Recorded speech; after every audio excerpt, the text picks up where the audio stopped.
আসসালামু আলাইকুম সুপ্রিয় শ্রোতাবর্গ, আপনাদের সবাইকে শুভেচ্ছা জানিয়ে আজকের এই ভিডিও টিউটোরিয়ালটা শুরু করতেছি। আজকে আমি আলোচনা করব ইসলামের অর্থাৎ মহান আল্লাহ তাআলার একটা পবিত্র নিদর্শন নিয়ে, এবং আজকের টপিকসটা হচ্ছে জমজম কূপ, যেটা হচ্ছে মুসলমানদের কাছে এবং সারা বিশ্বের মুসলমানদের কাছে অত্যন্ত পবিত্র। প্রথমে আমি হযরত মুহাম্মদ মুস্তাফা সাল্লাল্লাহু আলাইহি ওয়াসাল্লামের একটি হাদিস দিয়ে আজকের এই ভিডিওটা শুরু করতেছি, এবং সেই হাদিসটা হচ্ছে জমজম কূপ নিয়ে।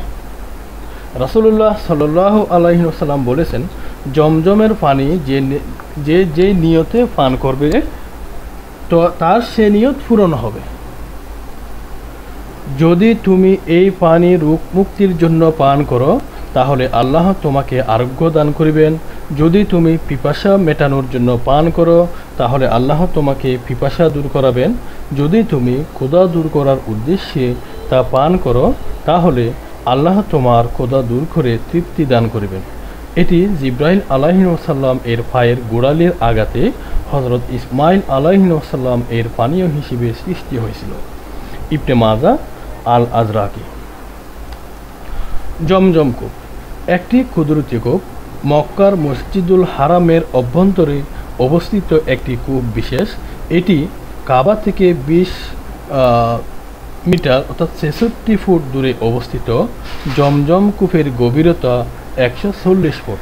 পবিত্র জমজম কূপের পানি পৃথিবীর সকল পানির চেয়ে উত্তম এবং পবিত্র। এটি আল্লাহ তাআলার বিশেষ নিদর্শন, বিশেষ কুদরত। অনেকগুলো কুদরতের মধ্যে এই নিদর্শনটি, এই কুদরতটি হচ্ছে অন্যতম। এই কূপ থেকে নিঃসরিত হচ্ছে অফুরন্ত বিশুদ্ধ পানি। মক্কার মসজিদুল হারামের অভ্যন্তরে অবস্থিত এই কূপটি পবিত্রতা ও বৈশিষ্ট্যে এই কূপের পানি পৃথিবীর সকল পানির চেয়ে উত্তম।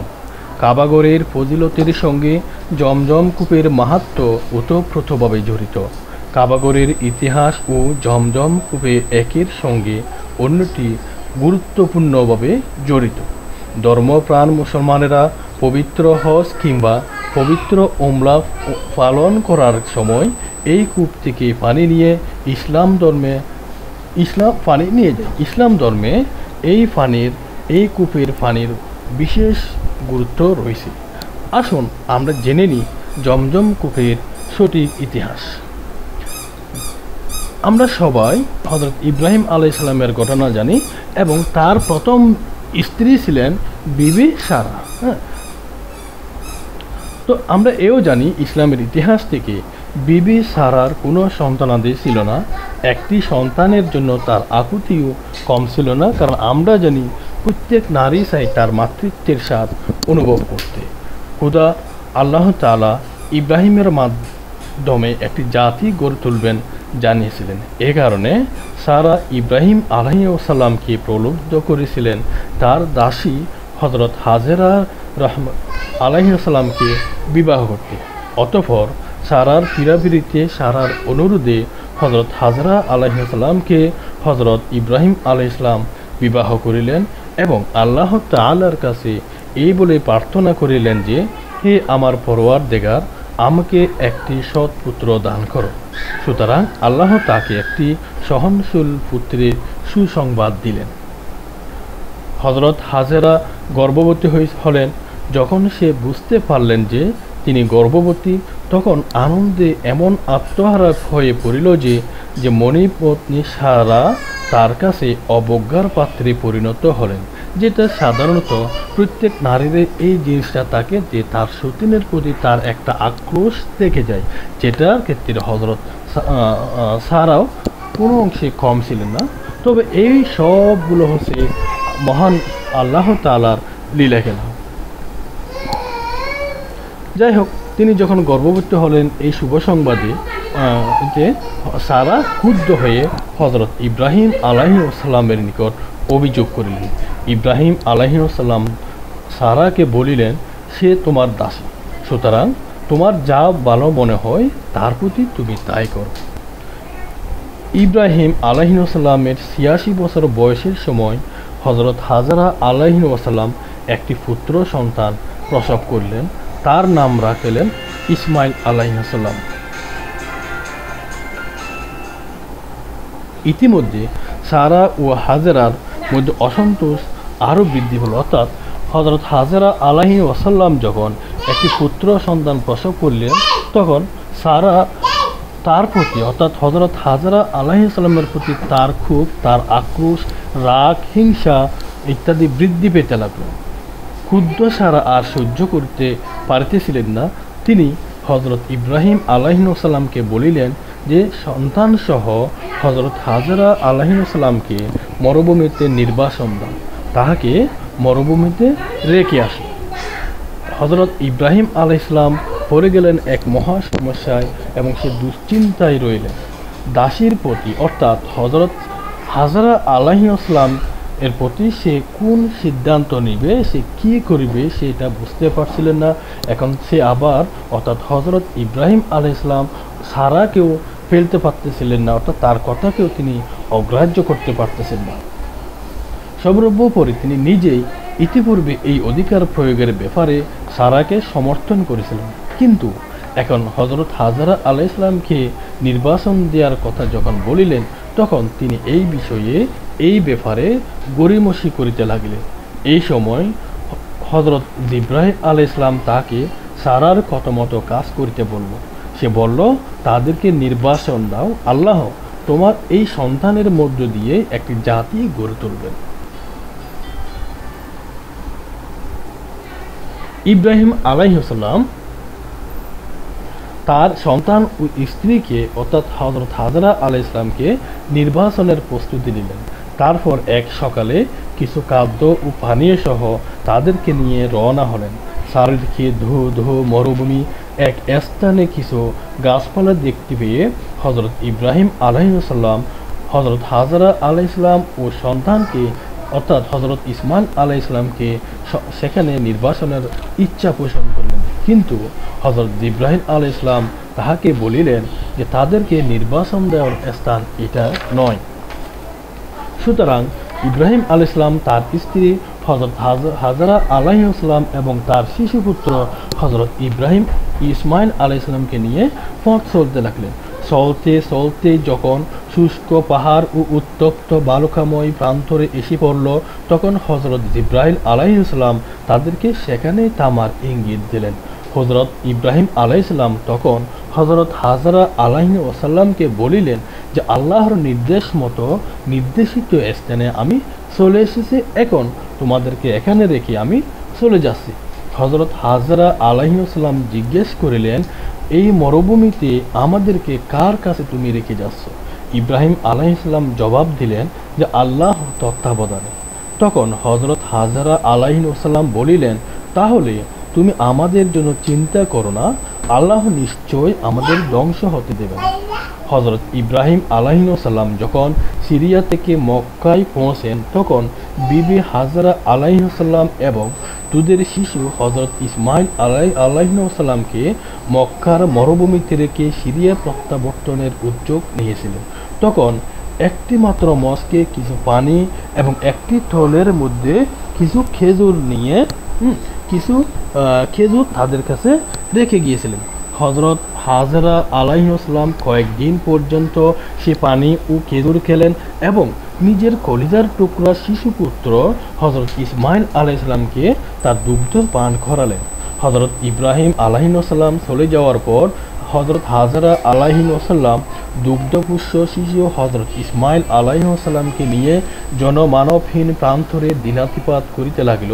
তাদের খাদ্য ও পানীয় যেগুলো হযরত ইব্রাহিম আলাইহিস সালাম বিদায় নেওয়ার সময় দিয়ে গেছিলেন, অর্থাৎ সামান্য কিছু খেজুর এবং এক মশক পানি, তা দ্রুতই শেষ হয়ে গেল।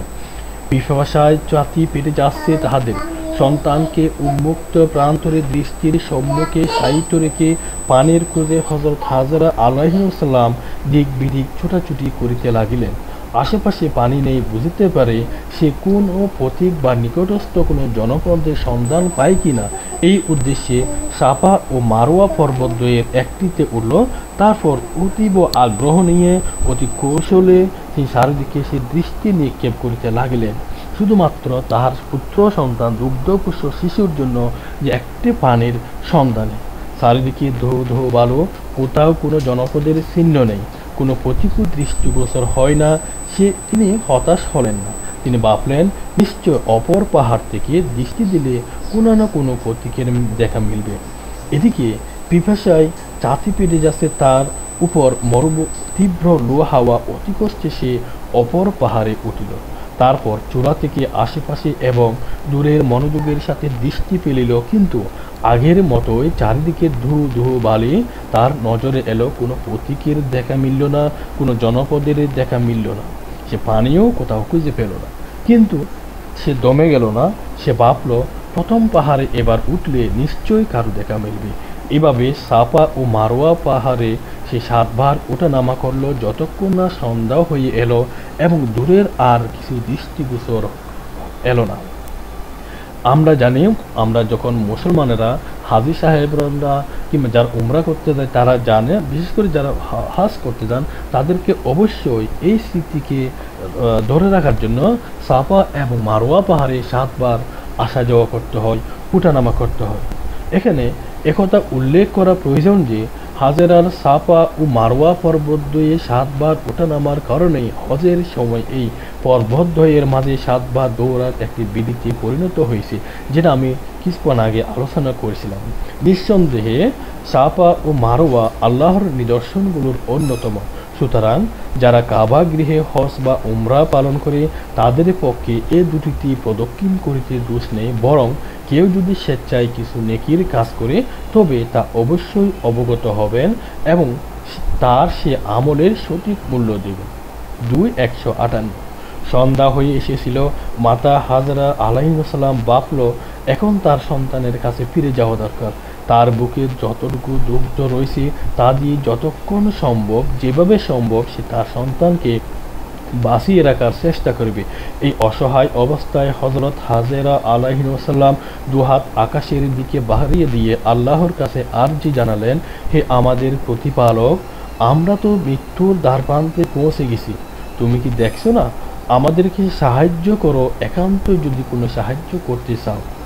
আল্লাহ তাআলা তার এই প্রার্থনায় সাড়া দিয়েছিলেন। তার নির্দেশে হজরত জিবরাইল আলাইহিস সালাম এসে সাহিত্য হজরত ইসমাইল আলাইহিস সালামের পদদেশে গোড়ালি দিয়ে আঘাত করল। অবশেষে পরিশ্রান্ত অসহায় মা তার সন্তানের কাছে ফিরে এলো, কিন্তু তার জন্য এক মহাবিস্ময় অপেক্ষা করিতেছিল, যিনি সে কখনো কল্পনাই করতে পারিল না।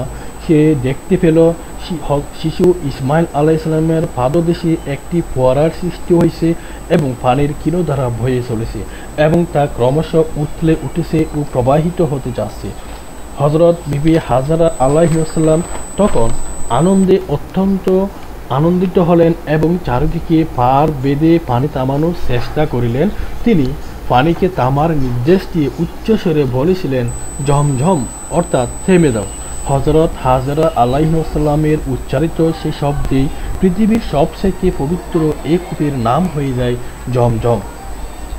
ঐতিহাসিক আজরিক মন্তব্য করেন, হজরত ইব্রাহিম আলাইহিসসালাম এর পরবর্তীতে বিভিন্ন গোত্র ও সম্প্রদায় মক্কা নগরীতে মানব বসতির সূচনা করে। তারা জমজমের কূপের পানির নিয়ন্ত্রণ করত। ঠিক ওভাবেই জুবহাম গোত্রের লোকেরা জমজম কূপের নিয়ন্ত্রণ লাভ করিলেন। জুবহাম গোত্রের লোকেরা হজরত হাজরা আলাইহিসসালাম এর সঙ্গে চুক্তি সাপেক্ষে জমজম কূপের পানি পান করত। কালক্রমে তারা মক্কা গড়ের পবিত্র মালামাল লুণ্ঠন ও চুরি করতে লাগলো। তারা নানা ধরনের পাপাচারে লিপ্ত হতে লাগলো। এমন কোনো অন্যায় কাজ নেই তারা যে করতেছিল না তখন। ফলে আল্লাহ তাআলার হুকুমে একসময় জমজম কূপের পানি শুকিয়ে গেল। সংস্কারের অভাবে একসময় জমজম কূপের স্থান ভরাট হয়ে যায়। মানুষও এই কূপের বরকত ও কল্যাণ থেকে বঞ্চিত হতে থাকে। খ্রিস্টীয় ৫ম শতাব্দীর সূচনাতে হজরত ইসমাইল আলাইহিস সালামের বংশধর একজন দৃঢ়চেতা আত্মপ্রত্যয়ী পুরুষের নেতৃত্বে কাবাগৃহের রক্ষণাবেক্ষণের দায়িত্ব কুরাইশরা ফিরে পায়। তাদের চতুর্দশ পুরুষ খাজা আব্দুল মুত্তালিব জন্মগ্রহণ করেন। তিনি ছিলেন হজরত মুহাম্মদ সাল্লাল্লাহু আলাইহি ওয়াসাল্লাম এর দাদা। তখন আব্দুল মুত্তালিব জমজম কূপ অনুসন্ধানে আগ্রহী ও উদ্যোগী হন এবং তার এক পুত্র জায়েদকে সাথে নিয়ে অনুসন্ধান করিতে লাগিলেন ওই জমজম কূপের। এক রাতে আল্লাহ তাআলা তাহাকে স্বপ্নে দেখান যে জমজম কূপ সম্পর্কে, ওই কূপটি কোথায় অবস্থিত সে সম্পর্কেও স্বপ্নের মধ্যে তিনি অবগত হয়েছিলেন। স্বপ্নের চিহ্ন অনুযায়ী তিনি তার পুত্র হারেসকে সাথে নিয়ে কূপ খনন কার্য শুরু করিলেন এবং ওই স্বপ্নে দেখানো সেই পথেই তিনি জমজম কূপ আবিষ্কার করিতে সক্ষম হইলেন। তখন থেকে আবার মানুষ এ কূপের যত্ন নিতে শুরু করেন। জমজম কূপ পৃথিবীর সবচাইতে পবিত্রম এবং বরকতময় কূপ। এর পানি পৃথিবীর সর্বোত্তম ও সুস্বাদু পানি। বিভিন্ন হাদিসে এ পানির কল্যাণের কথা উল্লেখ আছে। এক হাদিসে ইরশাদ হয়েছে, জমজমের পানি যে নিয়তে পান করা হয় তা চরিতার্থ হয়। জমজমের অশেষ কল্যাণ ও বরকতের কথা অনেক হাদিস আছে। হযরত আবু বকর সিদ্দিক রাদিয়াল্লাহু তাআলা আনহু হতে বর্ণিত, তিনি বলেন, হযরত রাসূল সাল্লাল্লাহু আলাইহি ওয়াসাল্লাম জমজমের পানি সম্পর্কে বলেছেন যে তা হচ্ছে বরকতময় এবং তৃপ্তিদায়ক।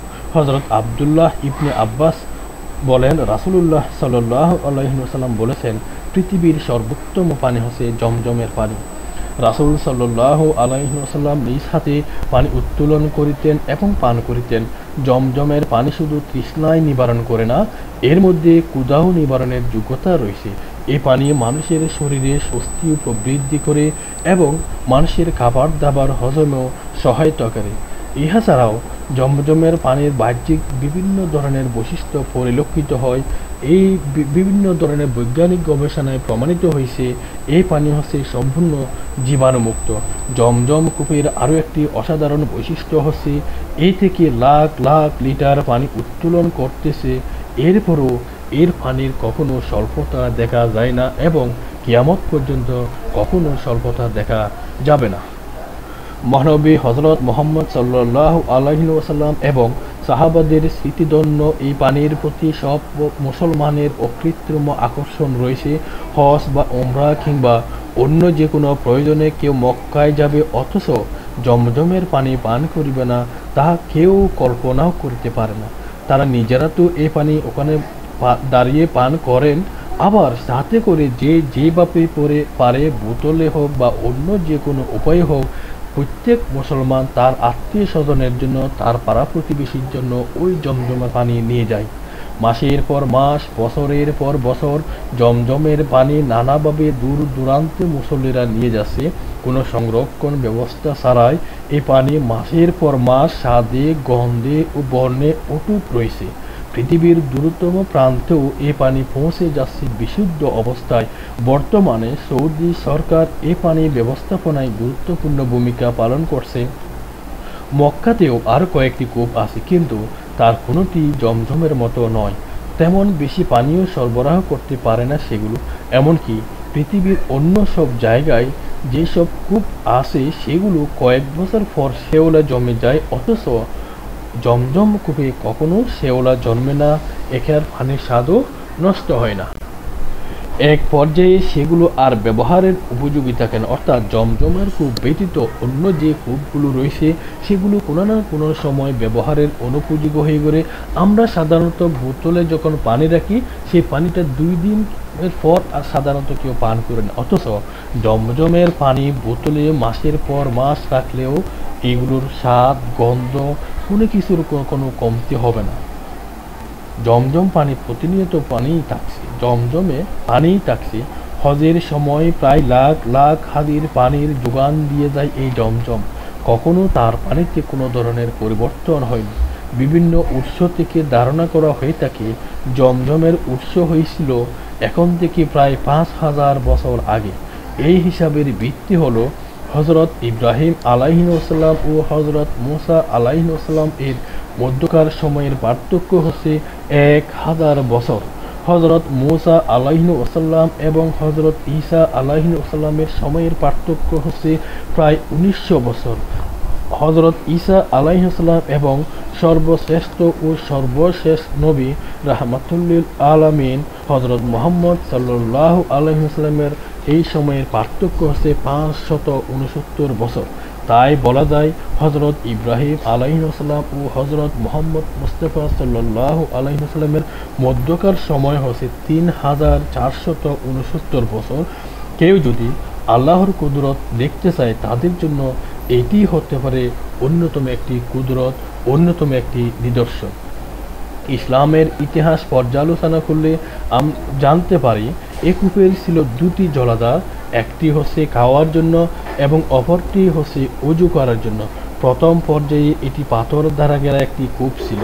771 খ্রিস্টাব্দে আব্বাসীয় খলিফা আল মনসুর এ কূপকে কেন্দ্র করে মার্বেল পাথরের একটি গম্বুজ নির্মাণ করেছিলেন।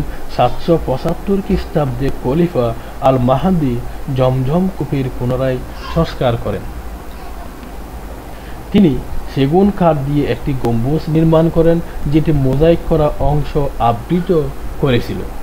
তখন গম্বুজের সংখ্যা দাঁড়িয়েছিল দুটি, ছোটটি ছিল কূপের জন্য এবং বড়টি ছিল দর্শনার্থীদের জন্য।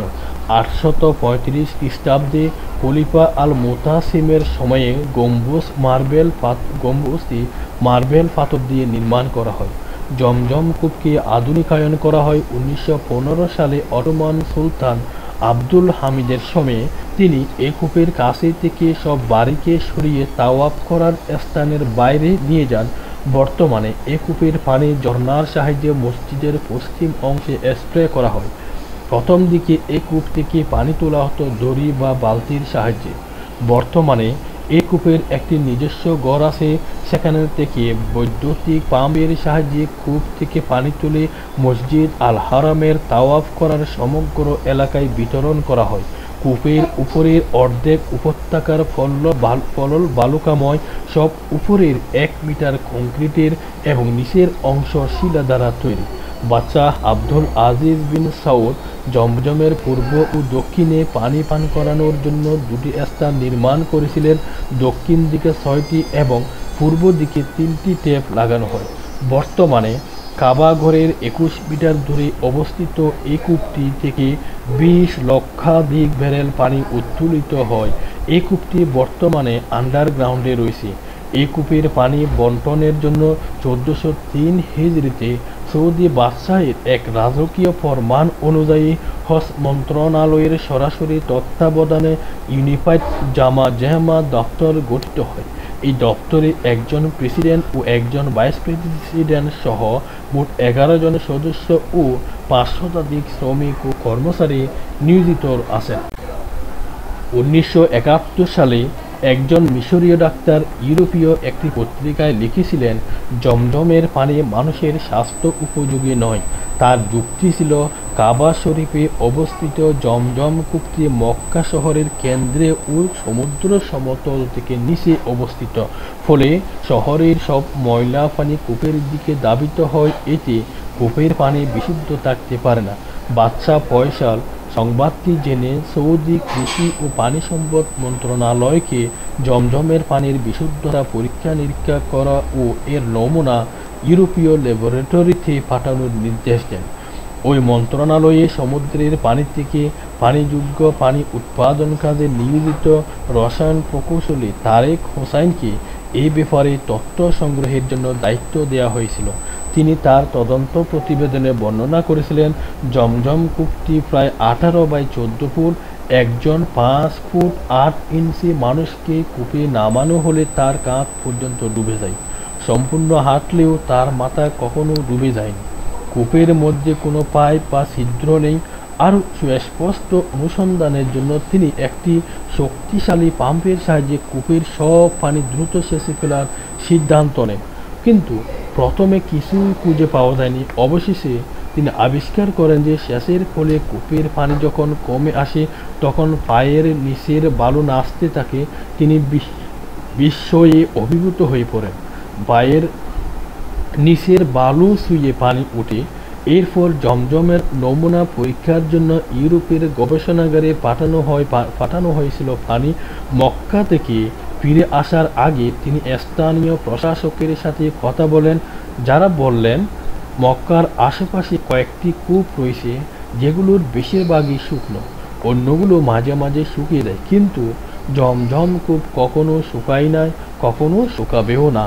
জমজমের পানির নমুনা সৌদি ও ইউরোপীয় গবেষণাগারে পরীক্ষা নিরীক্ষা করা হয় এবং একই ফল পাওয়া যায়। জমজমের পানির মধ্যে সাধারণ পানির তুলনায় ক্যালসিয়াম এবং ম্যাগনেসিয়াম সামান্য বেশি। এই কারণে পরিশ্রান্ত হাজী সাহেবরা জমজমের পানি সতেজ ও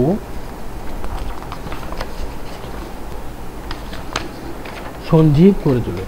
কিন্তু এর চেয়েও তাৎপর্যপূর্ণ ব্যাপার হচ্ছে জমজমের পানিতে রয়েছে ফ্লোরাইড রয়েছে জীবাণুনাশক ক্ষমতা। ইউরোপীয় গবেষণাগার থেকে মন্তব্য করা হয়েছে জমজমের পানি সম্পূর্ণ খাওয়ার উপযুক্ত।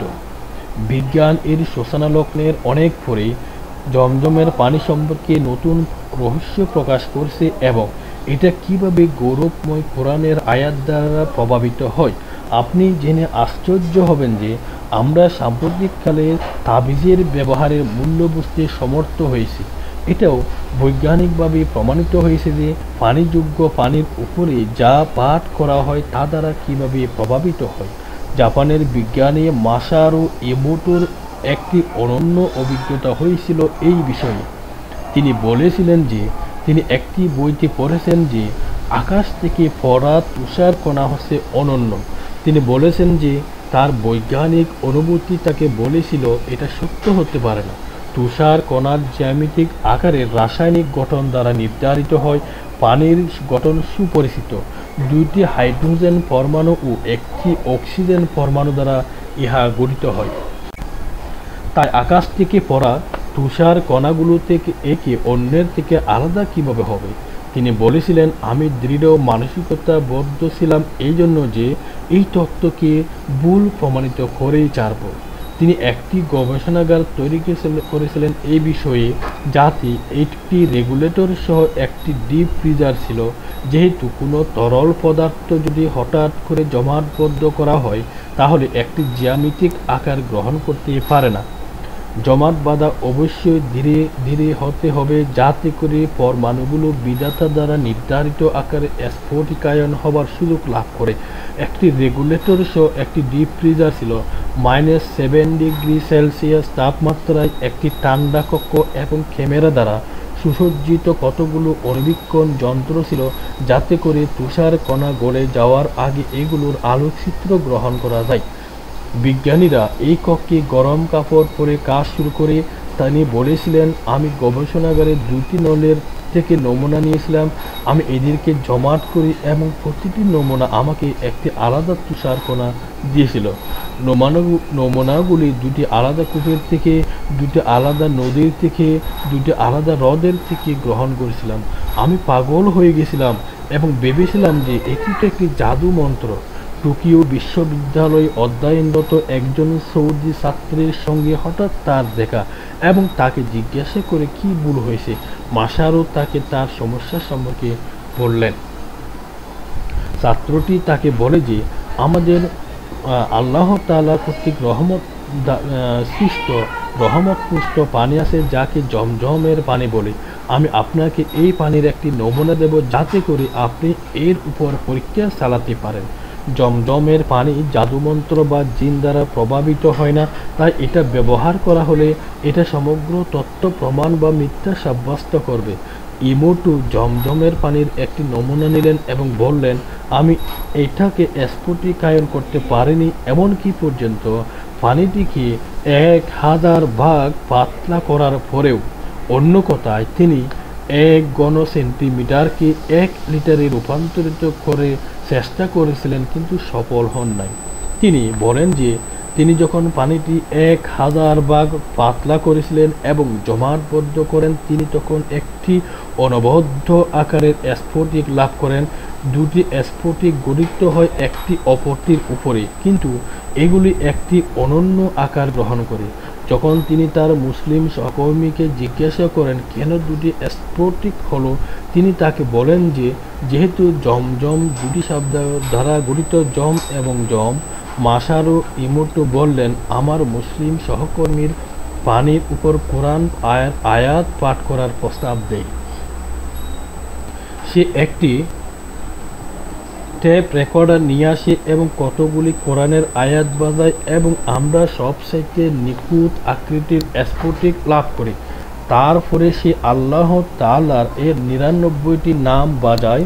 প্রতিটি নাম একটি অনবদ্য আকারের স্ফটিক তৈরি করে। যখন ডাক্তার ইমোটু এইসব পরীক্ষা সম্পন্ন করেন, যা ১৫ বছর স্থায়ী হয়েছিল, তিনি একটি ৫ খণ্ডের বই নির্মাণ করেন, যার নাম হচ্ছে পানির থেকে বার্তা। তিনি লেখেন, আমি প্রমাণ করেছি যে পানি ওই বিশেষ তরলটি চিন্তা করার, মাপার, বোধ করার, উত্তেজিত হওয়ার এবং নিজেকে প্রকাশ করার ক্ষমতা রাখে। ডাক্তার মাসারু ইমোটো নিম্নোক্তভাবে লিখেছেন, জমজম পানির গুণ বা বিশুদ্ধতা এই পৃথিবীর অন্য কোথাও পানিতে এর যে গুণ আছে তা পাওয়া যাবে না। তিনি নানা নামের প্রযুক্তি ব্যবহার করেন এবং জমজম পানির উপর প্রচুর গবেষণা করেন এবং দেখতে পান যে যদি জমজম পানির ফোঁটা নিয়মিত পানির ১০০০ ফোঁটাতেও মিশ্রিত হয়, তবু নিয়মিত পানি জমজম পানির মতো সমান গুণ লাভ করবে। তিনি আরও দেখতে পান যে জমজম পানির এক ফোঁটাতে একটি খনিজ পদার্থের এর নিজস্ব গুরুত্ব রয়েছে, যা পৃথিবীর অন্য কোনো পানিতে খুঁজে পাওয়া দুষ্কর, অর্থাৎ খুঁজে পাওয়া যাবেই না। তিনি কিছু পরীক্ষাতে দেখতে পান যে জমজম পানির গুণ বা উপকরণ পরিবর্তন করা যায় না, কেননা বিজ্ঞান এর কারণ জানে না। তিনি এমনকি পর্যন্ত জমজম পানির পুনঃপ্রক্রিয়াজাত করেন, কিন্তু কোনো পরিবর্তন হয়নি, এটা বিশুদ্ধ ছিল। এই বিজ্ঞানী আবিষ্কার করেন যে মুসলমানেরা খাওয়া বা পান করার আগে বিসমিল্লাহ বলে থাকেন। তিনি বলেন যে নিয়মিত পানিতে বিসমিল্লাহ বলা হলে এর ফলে নিয়মিত পানির গুণে কতগুলি অদ্ভুত পরিবর্তন ঘটে।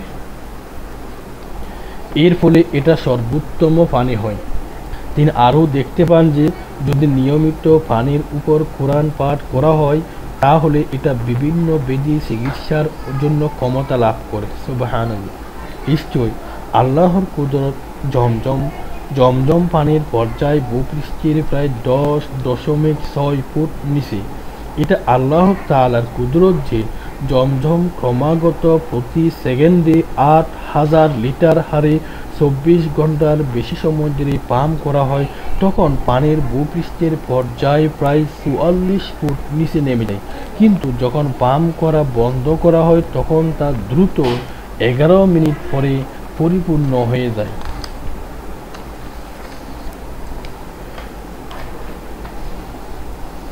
মহান আল্লাহ তাআলা পবিত্র কোরআনে বলেন যে আমরা তাড়াতাড়ি তাদেরকে বিশ্ব ব্রহ্মাণ্ডে আমাদের চিহ্ন দেখাবো এবং তাদের নিজস্ব আত্মায় আমাদের চিহ্ন দেখাবো, যতক্ষণ না পর্যন্ত এটা তাদের কাছে পরিষ্কার হয় যে এটি হচ্ছে সত্য। এটাকে আপনার প্রভু সম্পর্কে যথেষ্ট না যে তিনি সকল জিনিসের উপর একজন সাক্ষী? শ্রোতা বন্ধুরা, এবার আমি জমজম কূপ সম্পর্কে কিছু অজানা তথ্য দেব, যেটা সম্পর্কে হয়তো আমরা অনেকেই আগে থেকে জানি না। যেমন ১ নাম্বার হচ্ছে আল্লাহ তাআলার অসীম কুদরতে ৪,০০০ বছর পূর্বে এই জমজম কূপের সৃষ্টি হয়েছিল। নাম্বার ২ হচ্ছে এই কূপের পানি কখনো শুকায় নেই। সৃষ্টির পর থেকে একই রকম আছে এর পানি প্রবাহ, এমনকি হজ মৌসুমে ব্যবহার কয়েক গুণ বেড়ে যাওয়া সত্ত্বেও এই পানির স্তর কখনো নিচে নামে না।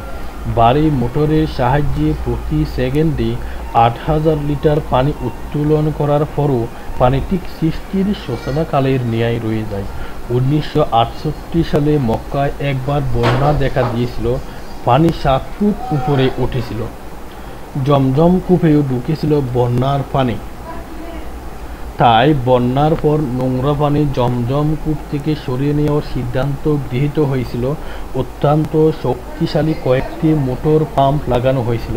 মনে করা হয়েছিল পাম্প দিয়ে জমজমের সব পানি দ্রুত সরিয়ে নিলে পরে বিশুদ্ধ পানি আসবে। কিন্তু কয়েক ঘন্টা পানি উত্তোলনের পর জমজমের পানি কমার কোনো লক্ষণ দেখা গেল না। তাই সেই সময় সেই চেষ্টাটা বাদ দেওয়া হয়েছিল।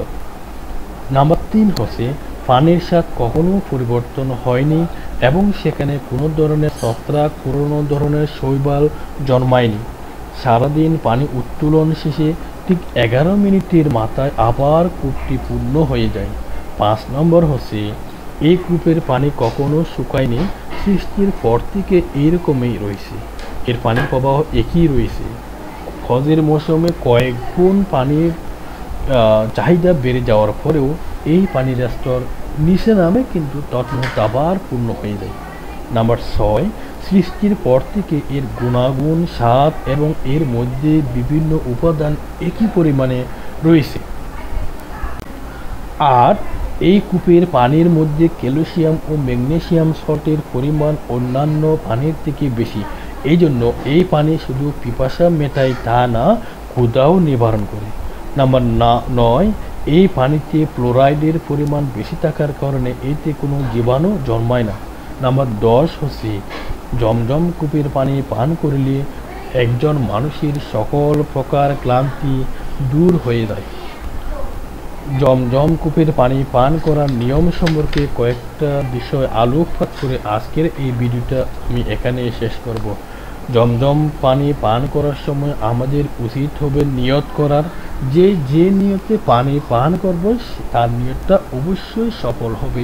কেননা হযরত মুহাম্মদ সাল্লাল্লাহু আলাইহি ওয়াসাল্লাম যেখানে বলছেন যে নিয়তে পানি জমজম কূপের পানি পান করিবে তার সেই উদ্দেশ্য অবশ্যই সফল হবে। যেহেতু হযরত মুহাম্মদ মুস্তাফা সাল্লাল্লাহু আলাইহি ওয়াসাল্লাম বলেছেন, তাহলে এই বিষয়ে বিন্দু মাত্র সন্দেহের অবকাশ নেই। নাম্বার 2 হচ্ছে এই পানি আমাদের উচিত হচ্ছে কেবলামুখী হয়ে পান করা। নাম্বার 3 হচ্ছে জমজমের কোন পানি 3 ঢুকে পান করা উচিত। 4 নম্বর হচ্ছে জমজম কূপের পানি দাঁড়িয়ে পান করতে হয়। 5 নম্বর হচ্ছে প্রত্যেক ঢুক শেষে আল্লাহর প্রশংসা করতে হয়। 6 নম্বর হচ্ছে বিসমিল্লাহ পরে পানি পান করতে হয়। 7 নম্বর হচ্ছে ডান হাত দ্বারা পানি পান করতে হয়। নাম্বার 8 হচ্ছে পরিতৃপ্ত হয়ে পানি পান করতে হয়। নাম্বার 9 হচ্ছে পান করার সময় আল্লাহর কাছে বেশি বেশি দোয়া করতে হয়। জমজমের পানি পান করার সময় দোয়া করলে আল্লাহ তাআলা এটা কবুল করেন। জমজমের পানি পান করার সময় ছোট্ট একটি দোয়া আছে, সেটা যদি আমি বলি, আল্লাহুম্মা ইন্নী আসআলুকা ইলমান নাফিআ ওয়া রিজকান ওয়াসিআ ওয়া আমালান সালিহা ওয়া শিফাআম মিন কুল্লি দাইন। অর্থাৎ, হে আল্লাহ, আপনি আমাদের উপকারী জ্ঞান দান করুন, আমাদের রিজিকে বরকত দিয়ে দিন, আমাদের নেক কাজ করার তৌফিক দান করুন, সকল অসুস্থতাকে শেফা দান করুন। আল্লাহ তাআলা মুসলিম উম্মাহকে জমজম কূপের পানি পানের সময় সম্মানের সাথে পানি পান করার তৌফিক দান করুক এবং এই পানি পানের উসিলায় সবাইকে সুস্থতা দান করুক, সকলের রিজিক বৃদ্ধি করে দিক এবং সকল মুসলমানের দুনিয়া ও আখিরাতে উপকারিতা দান করুক এবং শান্তি ও সমৃদ্ধি দান করুক। খোদা হাফেজ। আসসালামু আলাইকুম।